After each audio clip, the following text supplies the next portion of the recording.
ಅದೆಂಥದ್ದೇ ಆಪತ್ಕಾಲವೇ ಬರಲಿ, ಹೆತ್ತ ತಾಯಿಯಾದವಳು ತನ್ನ ಪ್ರಾಣವನ್ನ ಪಣಕ್ಕಿಟ್ಟು ಮಕ್ಕಳನ್ನ ರಕ್ಷಣೆ ಮಾಡ್ತಾಳೆ ಅನ್ನೋದಕ್ಕೆ ಈ ದೃಶ್ಯವೇ ಸಾಕ್ಷಿ. ಇದೊಂದು ಮೈ ನಡುಗಿಸುವ ದೃಶ್ಯ. ರೈಲ್ವೆ ನಿಲ್ದಾಣದಲ್ಲಿ ತಾಯಿಯೊಬ್ಬಳು ತನ್ನ ಪ್ರಾಣವನ್ನ ಪಣಕ್ಕಿಟ್ಟು ತನ್ನಿಬ್ಬರು ಮಕ್ಕಳನ್ನ ರಕ್ಷಿಸುವ ಈ ವಿಡಿಯೋ ವೈರಲ್ ಆಗಿದ್ದು ನೋಡುಗರನ್ನ ಹೌಹಾರುವಂತೆ ಮಾಡಿದೆ.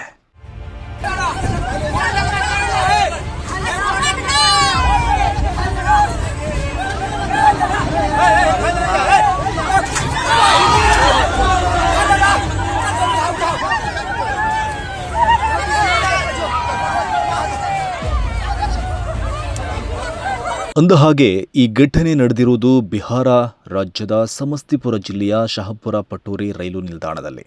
ನಿನ್ನೆ ಶುಕ್ರವಾರ ಮಧ್ಯಾಹ್ನ 3 ಮಹಿಳೆಯರು ಮತ್ತು 2 ಪುಟ್ಟ ಮಕ್ಕಳು ರೈಲ್ವೆ ಹಳಿಯನ್ನು ದಾಟುತ್ತಿರಬೇಕಾದ್ರೆ ಗೂಡ್ಸ್ ರೈಲೊಂದು ವೇಗವಾಗಿ ಬಂದಿತ್ತು. ಆ ಗೂಡ್ಸ್ ವೇಗವಾಗಿ ಯಾವುದೇ ಮುನ್ಸೂಚನೆ ಇಲ್ಲದೆ ಬಂದಿತ್ತು. ಹಳಿ ದಾಟ್ತಾ ಇದ್ದ 3 ಮಹಿಳೆಯರು ಮತ್ತು ಮಕ್ಕಳು ಸಾವಿನ ದವಡೆಗೆ ಸಿಕ್ಕಾಕೊಂಡಿದ್ರು. ಪ್ಲಾಟ್ಫಾರ್ಮ್ ಎತ್ತರದಲ್ಲಿದ್ದರಿಂದ ಬೇಗನೆ ಪ್ಲಾಟ್ಫಾರ್ಮ್ ಏರಲು ಸಮಯಾವಕಾಶ ಇರಲಿಲ್ಲ. ಪ್ಲಾಟ್ಫಾರ್ಮ್ ಮತ್ತು ಹಳಿಗಳ ನಡುವಿನ ಕಿರಿದಾದ ಜಾಗದಲ್ಲಿ ತೂರ್ಕೊಂಡು ಅವರು ಜೀವ ಉಳಿಸ್ಕೊಳ್ಬೇಕಾಗಿತ್ತು. ಸಮಯ ಪ್ರಜ್ಞೆ ಮೆರೆದ ಅವರೆಲ್ಲ ಪ್ಲಾಟ್ಫಾರ್ಮ್ ಮತ್ತು ಹಳಿಗಳ ನಡುವಿನ ಕಿರಿದಾದ ಜಾಗದಲ್ಲಿ ಮಲಗಿದ್ರು. ಆ ತಾಯಿ ತನ್ನಿಬ್ಬರು ಮಕ್ಕಳನ್ನ ಎದೆಗಪ್ಪಿಕೊಂಡು ರೈಲು ಮತ್ತು ಮಕ್ಕಳ ನಡುವೆ ರಕ್ಷಣಾ ಗೋಡೆಯಾಗಿದ್ರು. ರೈಲು ವೇಗವಾಗಿ ಹಾದು ಹೋದಾಗ ರೈಲಿನ ಭಾಗಗಳು ತಾಯಿಯ ದೇಹಕ್ಕೂ ತಾಗಿದೆ. ಒಂದು ಹಂತದಲ್ಲಿ ರೈಲಿನ ಭಾಗ ಹೊಡೆದ ಸ್ಪೀಡಿಗೆ ಆಕೆ ಪ್ರಾಣಾಪಾಯಕ್ಕೆ ಸಿಲುಕಿದ್ರು. ತಕ್ಷಣವೇ ಪಕ್ಕದಲ್ಲಿದ್ದ ಮಹಿಳೆ ಆಕೆಯನ್ನ ಹಿಡಿದೆಳೆದು ಜೀವ ರಕ್ಷಿಸಿದ್ದಾರೆ.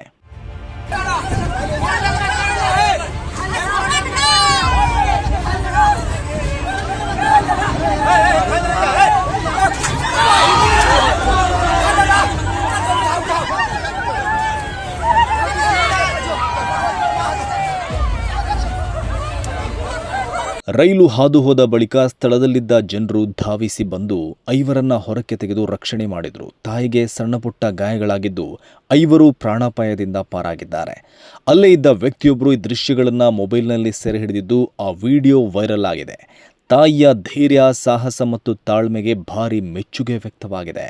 ಅದರ ಜೊತೆ ಜೀವ ಲೆಕ್ಕಿಸದೆ ರೈಲು ಹಳಿಗಳನ್ನು ದಾಟುವುದು ತಪ್ಪು, ಎಲ್ಲರೂ ಪಾದಚಾರಿ ಸೇತುವೆಗಳನ್ನು ಮತ್ತು ಕ್ರಾಸಿಂಗ್ಗಳನ್ನಷ್ಟೇ ಬಳಸಬೇಕು ಎಂಬ ಅಭಿಪ್ರಾಯಗಳು ವ್ಯಕ್ತವಾಗಿದೆ.